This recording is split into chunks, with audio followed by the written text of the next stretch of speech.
సిద్ధాంతాలు అనేటటువంటిది రాద్ధాంతాలు.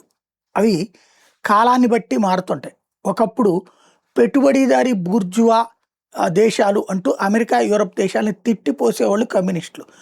వాళ్ళంతా ధనవంతుల్ని పెంచి పోషిస్తారు, కోటీశ్వరుల్ని పెంచి పోషిస్తారు. దానికి ప్రత్యామ్నాయం అంటూ కమ్యూనిస్ట్ విధాన సిద్ధాంతాన్ని తీసుకొచ్చారు. అంతా ప్రభుత్వమే. పరిశ్రమలు పెట్టించేది ప్రభుత్వమే, పరిశ్రమలు పెట్టేది ప్రభుత్వమే, పరిశ్రమలు పనిచేయించేది ప్రభుత్వమే, జీతాలు ఇచ్చేది, ఉద్యోగాలు ఇచ్చేది ప్రభుత్వమే. ఈ ప్రణాళికలు విఫలమైనయి చైనాలో కానీ, రష్యాలో కానీ. పర్యవసానం చివరికి మళ్ళీ పెట్టుబడిదారీ వ్యవస్థ, అమెరికా ఇట్లాంటి దేశాల్లో ఉన్నటువంటి వ్యవస్థని వాళ్ళు కూడా ఎంకరేజ్ చేశారు.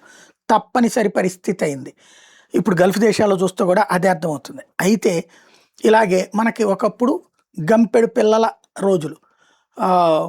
ఒక ఇంట్లో అమ్మా నాన్న 10 మంది పిల్లలు, ఆ 10 మంది పిల్లలు లెక్కేసుకుంటే వాళ్ళదే 100 మంది భోజనాలకు కూర్చునే పరిస్థితి ఉండేది ఫంక్షన్ అంటే.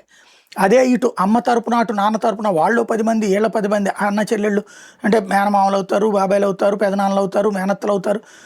ఇట్లాగ అందరినీ కలిపితే అటు 10 ఇటు 10 20 మంది, 20 వాళ్ళకి పుట్టిన బిడ్డలు చూసుకుంటే 300-400 మంది అయిపోయే పరిస్థితి. అక్కడి నుంచి గంపెడు సంతానం వద్దు, ఇద్దరు ముద్దు ముగ్గురు వద్దు మొదట్లో. తర్వాత ఇద్దరు వద్దు ఒక్కరు ముద్దు. ఇప్పుడు ఇవన్నీ మా కళ్ళెదురుగుండా జరిగింది, ఎప్పుడో కాదు. నేను పుట్టిన తర్వాత చూసిని.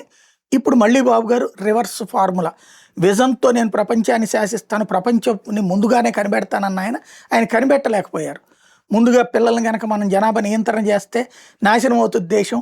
పిల్లల్ని తక్కువ అయిపోతే కనుక మనకి మనుషులు దొరకరు, మానవ వనరులు దొరకరని తెలియలేదు ఆయనకి.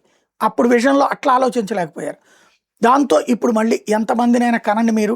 ఇద్దరికంటే ఇద్దరు కాదు, ఇద్దరు వద్దు ముగ్గురు ముద్దు, ముగ్గురుగా వద్దు 30 మందిని కానండి. మీకు అందరికీ ఇద్దరి పైన ఎంతమంది ఉంటే అంతమందికి పిల్లల్ని కనడానికి డబ్బులు ఇస్తాం, 25,000 రూపాయలు అని చెప్తున్నారు.